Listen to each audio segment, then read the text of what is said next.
Hey Sagittarians, how y'all doing? Welcome, welcome, welcome. I am so very pleased to be back with y'all. And I'm so grateful and thankful for all of your messages as well that I got while I was away. I really appreciate all of your support and patience and all the good things. I really missed you guys though, and so I'm so pleased to be back. So, hey, I'm back. How y'all doing? Let's get right into your meditation. What else is new?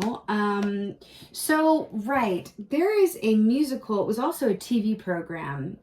Some of y'all might be familiar with Schoolhouse Rock. Yes, Schoolhouse Rock.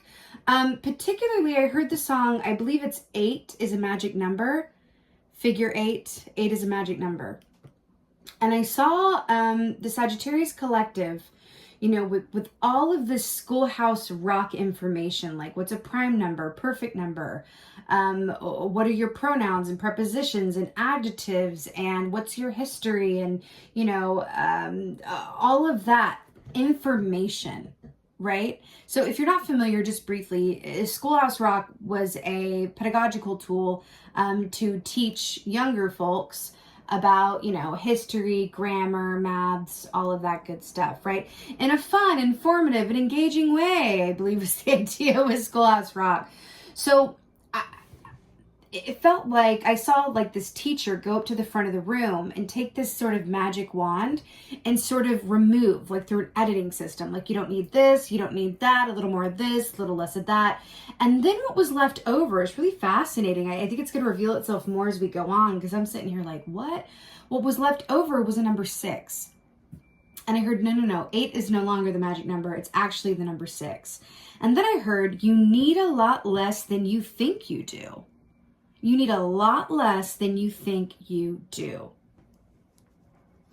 Then I saw an image of, it was like the seasons change. It was like this big number 6, like a big monument statue of a number 6, right?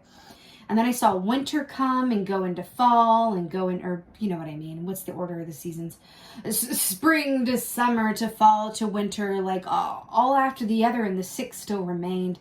It grew moss, it grew leaves, it was still there, it was in stone.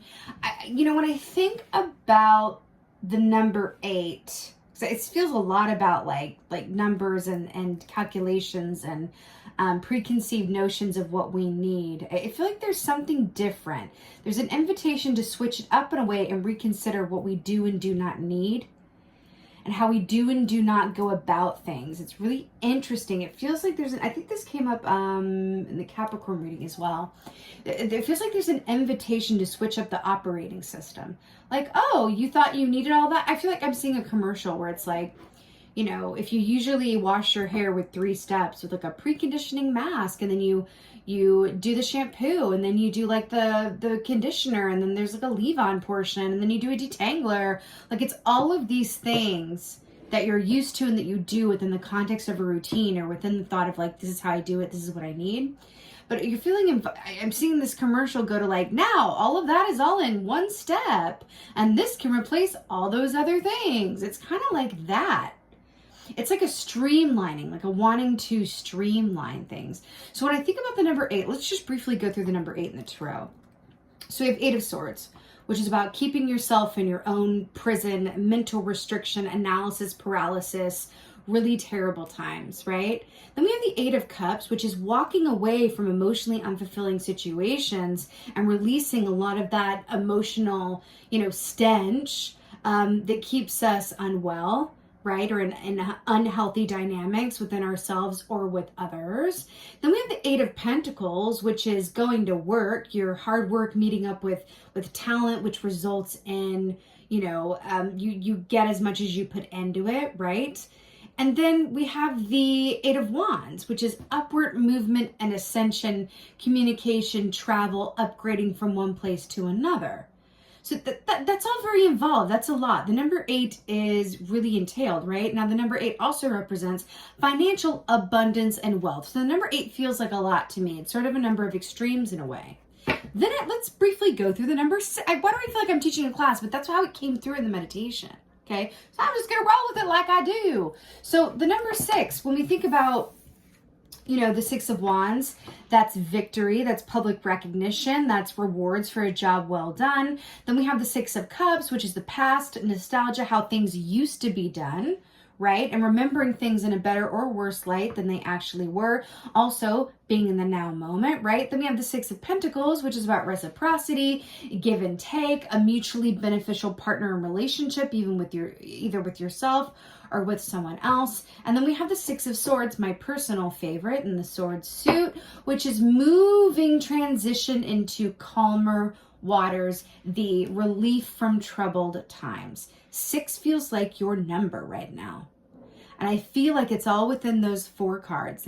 Also the number 6 in the major is the Lovers, right? Which is about choices and love-based choices, and also mirroring with yourself in the aspect of I am whole within and also outside of myself. There is a certain feeling of wholeness, completion, and alignment, right?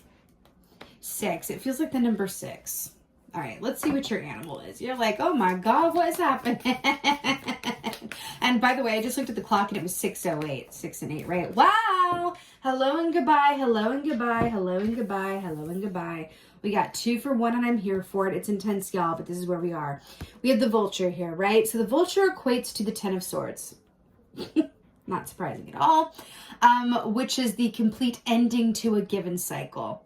It's time to let things go and really do things differently. The Vulture medicine is about using your resources that are available to you without bemoaning what you wish were different or what you wish were available to you but isn't, right? The Vulture is like, I'm about to make this work.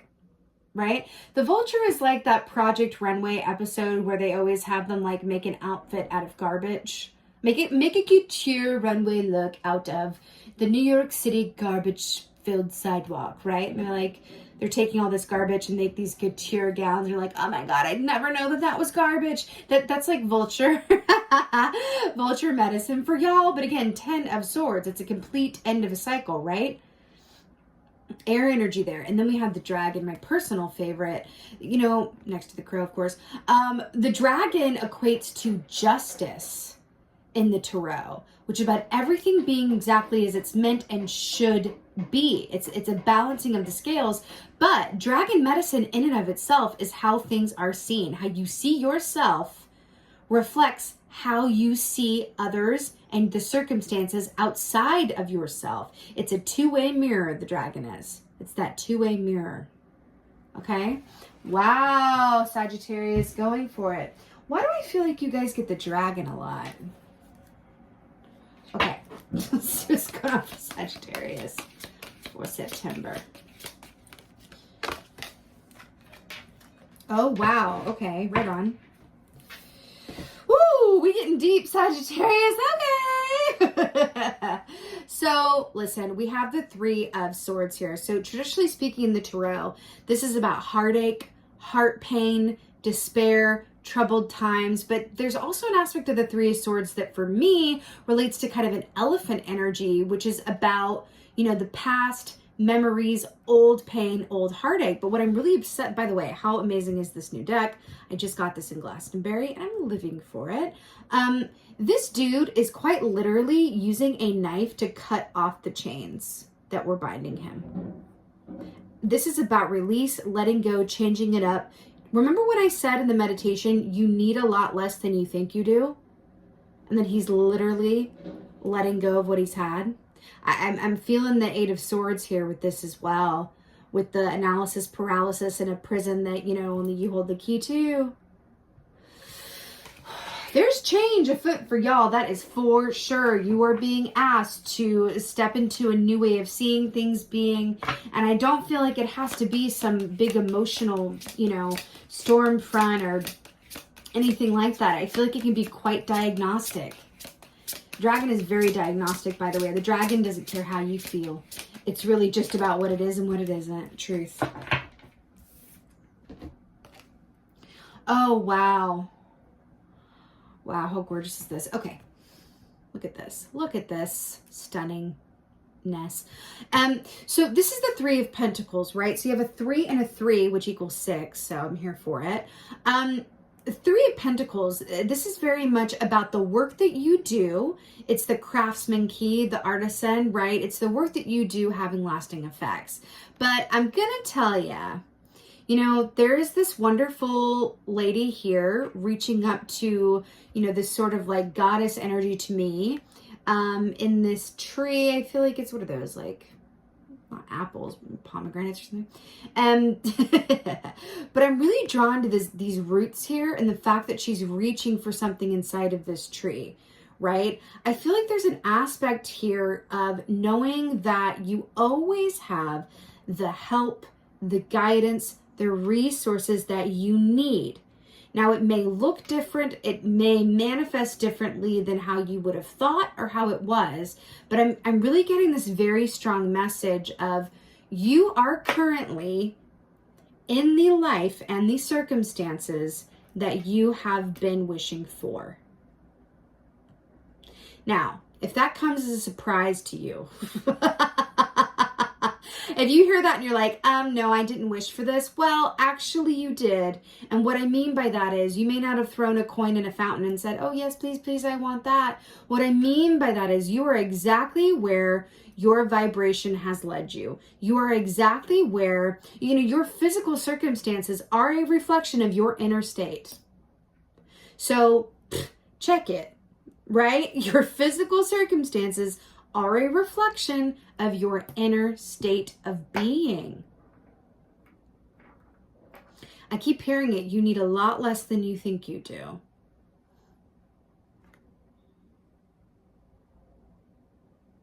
You know, I'm hearing the word excavation because I feel like these roots are above ground when normally it's like this, right? But I feel like there's an excavation that wants to happen where you're rooting out and really looking at, you know, what's there within you and how it's manifesting in the world around you. You know, this has come up a lot in this round, where if you want to manifest different things, then do things differently. But if you do what you've always done, then you'll get what you've always got, right? There's something about that here. Again, with the vulture, with the 10 of Swords, is asking you to really put an end to the way that things were, a way that you went about behaving, seeing things. I feel like there's special medicine in this about how to respond as opposed to react, okay? Think about that. Responding as opposed to reacting. As a fire sign, I know that that can be, you know, fire signs, especially when they're not so much in alignment or when they're not balanced by some earth energy in their charts, can be quite reactive. This is an invitation to really consider the core of that, what it's about, and then maybe switch it up a bit by releasing some of the things that you thought that you need, or some illusions that you were, you know, hanging on to that don't necessarily ring true anymore. Okay. Right. So we have the Queen of Cups here, which is making really beautiful sense. So the Queen of Cups is the most intuitive queen. She's the empathic queen.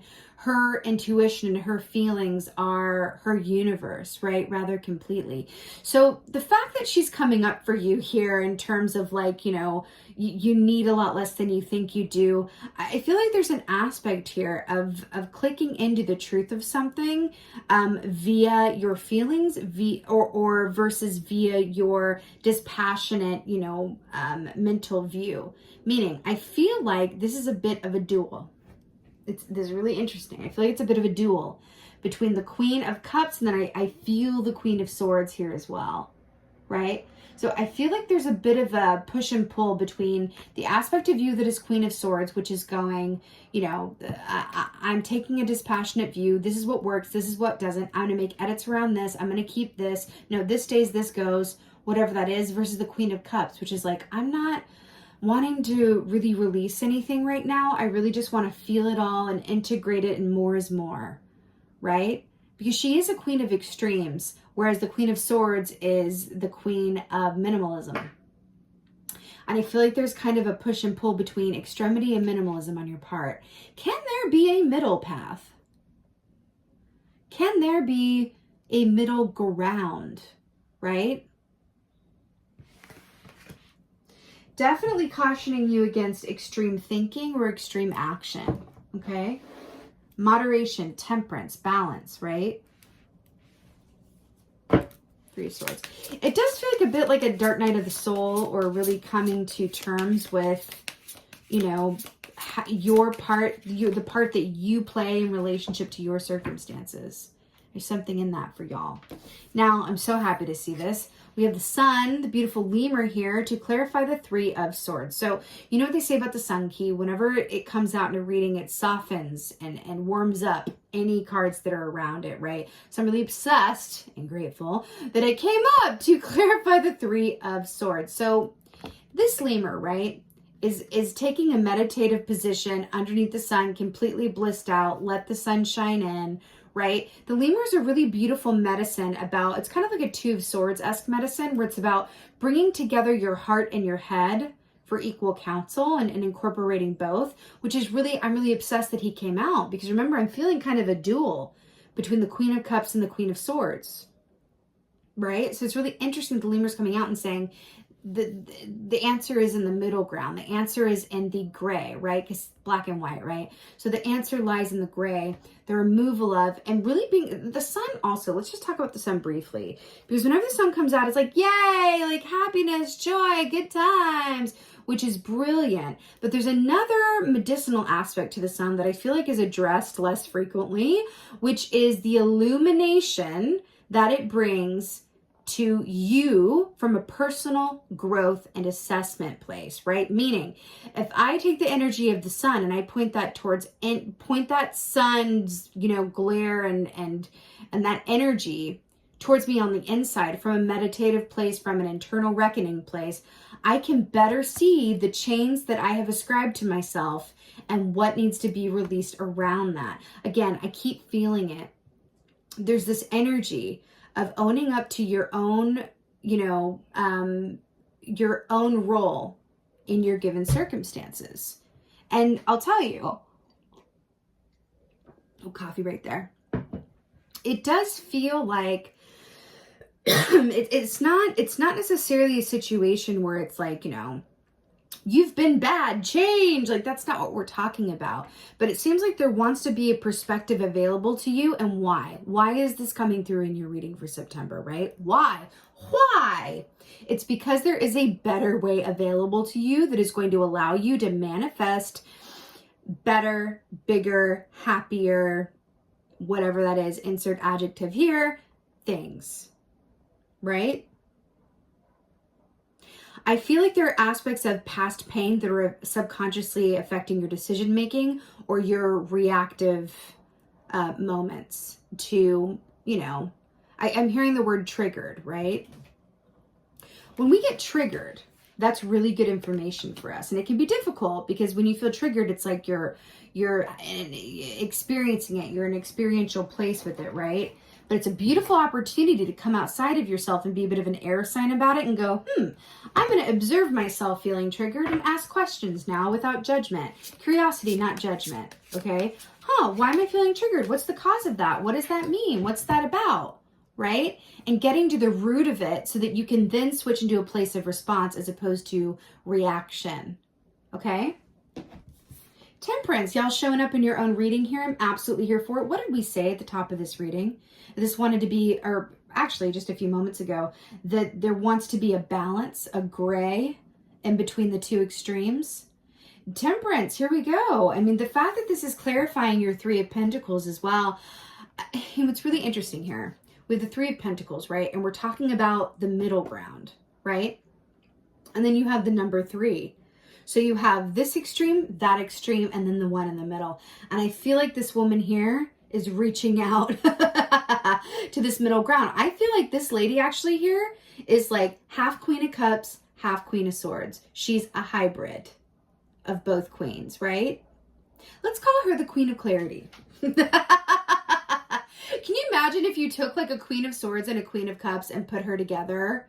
Queen of Clarity, right? Because then she has access to her discernment and her intuition working together like that. Work it out, Queen of Clarity. So Temperance, again, this is about patience, timing, perspective, balance, and also your health. Your mental, emotional, spiritual, physical health, they are all related, no?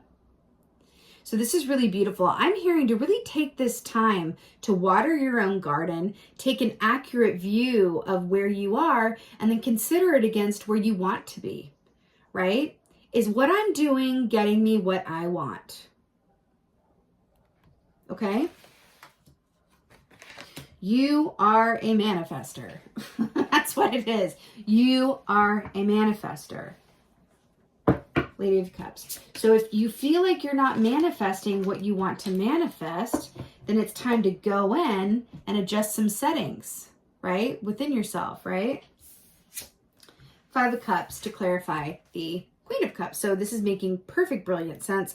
So Five of Cups is about your perspective. I mean, it's, you know, we've talked about this. This is about your perspective. So remember, this traditionally is, you know, like you can see here, it's the Three of Cups that are spilled versus the two that are standing, and the person is looking down at the three spilt cups as opposed to the two in the upright, right? Which is really interesting, because what are we talking about? We talked about extreme. We have the number here 3 again, which is about the middle ground, and we're talking about the 2 and 2, right? And what's in the middle of that. This is really interesting. I feel like there is something that needs to be released. Could be more than one thing. But I feel like there's a certain sense of like sorrow or loss. It could be life. It could be the life that you once had. It could be, you know, a relationship, a job prospect, a schedule change. I mean, come on, name something. It's going to be different for different folks, right? But there's a certain aspect of acknowledging and mourning what has been and then letting it go. Look at this water coming up from here and then literally like grabbing onto her dress. I feel like there are emotional aspects within you that are from the past that are keeping you from being an active facilitator of your circumstances. What do I mean by active facilitator?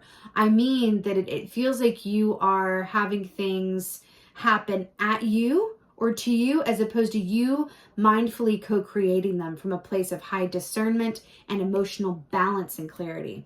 I am getting the King of Cups here as a medicinal point for you as well. I feel like King of Cups energy is quite the ticket for Sagittarius for September, okay? I'm going to give you a little bit of homework because we're in the School of Rock right now, apparently. I'm going to give you a little bit of homework, okay? Spirit would like you to research King of Cups. Because I could sit here and tell you all about it, but you guys are learners, right? You guys are learners, you're seekers of information, and I feel like, you know, the good group of y'all is like, oh, homework? Okay, today, homework, give me some homework. Please research King of Cups. Research it quite a bit. Don't just like go to Google and find like, right, but really research it. What different readers have to say about it, what the traditional interpretation of it is, maybe read some blogs about it, and then really meditate and feel around this King of Cups energy, because I feel like it's the King of Cups that is inviting you to play this month, because that's the key, right? King of Cups. That's your homework. And then I would like you to come back here and let me know in the comments what you think or what you found or what you think or what you feel. Okay? How about it? Let's do it. Let's do it, Sagittarius. All right, let's get y'all an oracle. Let's get y'all. I'm also seeing the Wizard of Oz. I'm seeing the wizard when the curtain is pulled back from the Wizard of Oz. And I feel like something is either not how you thought it would be or doesn't quite meet your expectations or surprises you in some way. And I'm really hearing that, you know, the reason that you thought it was different or was going to look different was really for no other reason than you or your expectation or attachment or previous experiences, your own natural bias around something, right? But there's an aspect here of like, you know, it's not so much about what's behind the curtain or how something looks. It's really more about what led you to that supposed, you know, wizard behind the curtain, right? And if you think about it, Dorothy went to that wizard to get her wishes met, only to find out at the end that it was a ruse, and that all she had to do was call upon her own heel clicking to get home. I feel like there's something in that for you. All right. Let's get an oracle. Holy wow. Y'all ain't even ready for this. Y'all ain't ready. River Queen. Are you serious? Flow, letting go, natural movement. Literally, were we talking about letting go? shackles being cut. You need a lot less than you think you do. Are you serious? Flow, which is about moving through life without attachment, letting go, and natural movement. Look at this Queen Mermaid living her best life, having a night swim. You know, I feel like the night swim thing is very important. You know, if you've ever taken a night swim, like in the ocean specifically, there is a certain sense of surrender that goes on in that situation, because you have no way of knowing what's swimming by you, what might have just touched your leg, you know, etc. I think there's but you sort of go, I'm okay with that because I get to take a night swim in the ocean. I understand that I'm just visiting somewhere, and that if I get little visitors that come to call, or big visitors, then that's part of the arrangement and negotiation that I've made by visiting this place that is not my homeland, right? There's a certain aspect of that with the flow, letting go, natural movement, where you're allowing yourself to move within your circumstances and timing from a place of, like, you know, non-attachment. Okay. The River Queen. This also speaks of river, you know, rivers flow, that water is clean, versus a lake that is stagnant, stinky, stank energy, right? Lakes smell. Lakes can smell. I grew up around a lot of lakes, and they can smell quite bad, right? Because there's no filtration, so there's no moving components to keep that water flowing, getting clean against the rocks and all of that, right? So I feel like you're being invited to really take on this energy of, like, really releasing, really understanding, like, what you may be holding on to or engaging in that just it isn't necessarily working in a way that you think it has been. Be open to surprise around this. And again, King of Cups for y'all. Okay? King of Cups is your homework. All right, my Sagittarians, this was your September general reading. Thank you guys so much for being here. Thank you for all of your continued support and patience. And I just appreciate you guys so much. And as always, and most of all, thank you for being you. And be well. Until next time.